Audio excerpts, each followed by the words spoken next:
John Hope Franklin Reconciliation Park is the long-awaited result of the 2001 Oklahoma Commission that studied the Tulsa Race Massacre, which actually happened in 1921.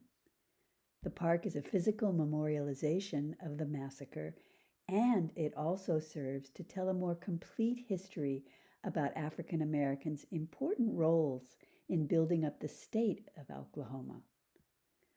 The goal of the John Hope Franklin Center for Reconciliation is to transform the bitterness and mistrust caused by years of racial division, even violence, into a hopeful future of reconciliation and cooperation for Tulsa and for the nation.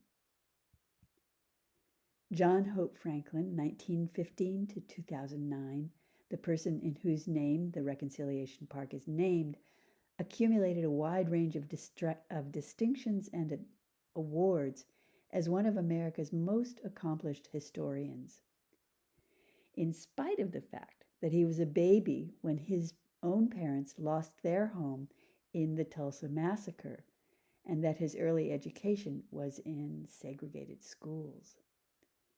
His 1947 study of the African American experience, titled From Slavery to Freedom, remains among the most notable and widely read works in the field, currently in its 10th edition. Dr. Franklin earned his PhD at Harvard University in 1941 and taught at a number of institutions, including Duke University, Howard University, and the University of Chicago. Dr. Franklin served on a number of national commissions, including the National Council of the Humanities, the President's Advisory Commission on Ambassadorial Appointments, and One America, the President's Initiative on Race, in 1997. He's been quoted as saying, "One might argue that the historian is the conscience of the nation if honesty and consistency are factors that nurture the conscience." He was also awarded the Presidential Medal of Freedom in 1995. With those words of Dr. Franklin's in mind, that the historian is the conscience of the nation if honesty and consistency are factors that nurture the conscience, the John Hope Franklin Center for Reconciliation Board of Directors expressed deep concern about the passage of HB 1775 in Oklahoma. The bill passed over a year ago, yet there is ongoing controversy surrounding its actual intent and its impact on public education in Oklahoma. Another resource to which you'll find a link in these supplemental materials is the full reproduction of an illustrated explanation of the Tulsa Massacre produced by the Atlantic magazine. The next few slides will just give you a peek into the quality which will capture most young students' attention. See what you think.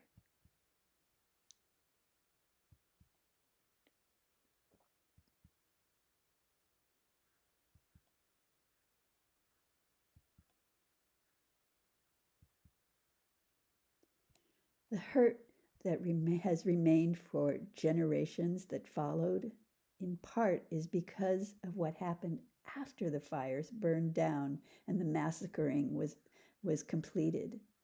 In the days that followed the massacre, insurance companies refused to reimburse the damage done to Greenwood, since riots were not officially covered. The loss of income that would have been earned had Greenwood been allowed to thrive undisturbed is almost incalculable. Just as important are the things that can't be quantified, such as the loss of the sense of safety in their own city, the loss of trust in city officials, law enforcement, and in some cases, in people altogether. Which is why efforts by 2 United States congressmen are appreciated. On April 24th, in 2007, Congressman John Conyers and Jerry Nadler introduced to the House of Representatives Subcommittee on the Constitution, Civil Rights, and Civil Liberties a bill for a hearing by the committee on the Tulsa Greenwood Race Riot Claims Accountability Act of 2007. But that was 2007, and still no tangible progress from Congress.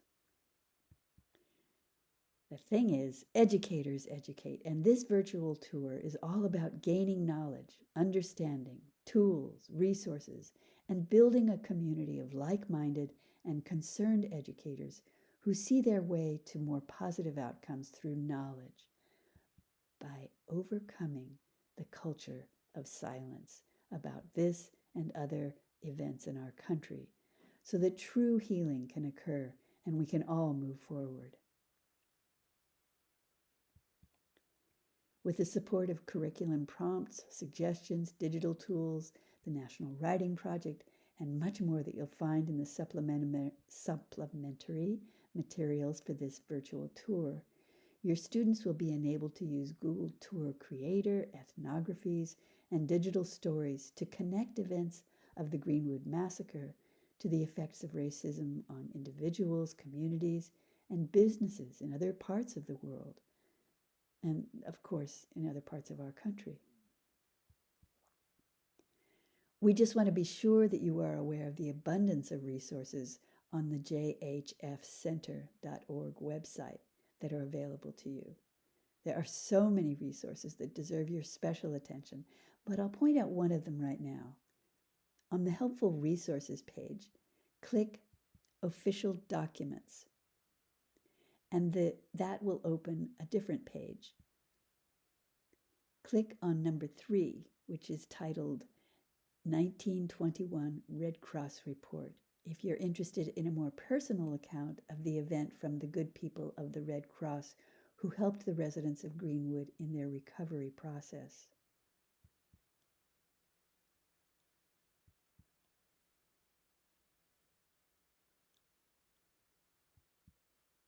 Here are some of the statistics recorded by the Red Cross after helping with the relief efforts.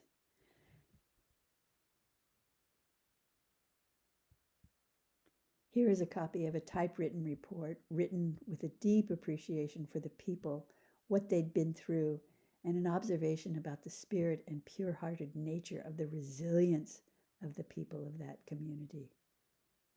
This tells a story about Christmas time 6 months later, when the residents who had been living such a good quality life were now living in tents or shacks for the last 6 months. The Red Cross helped them as much as they could,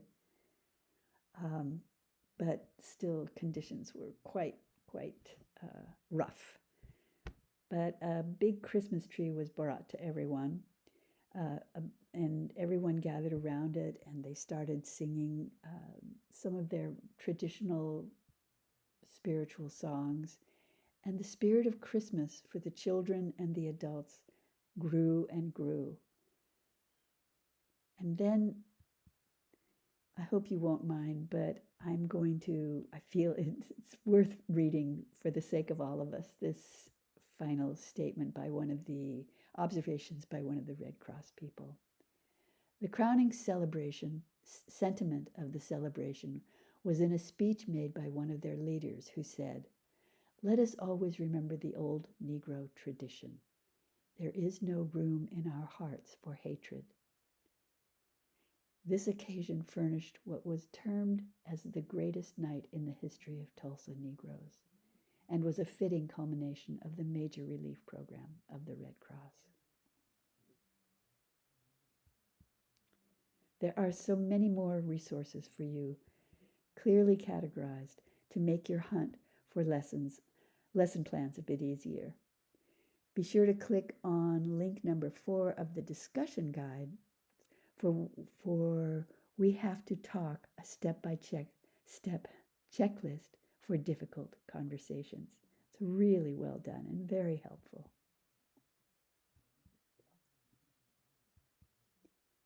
Hopefully this has all been helpful for you, because you being here with all of us, learning all of this together, is making a difference.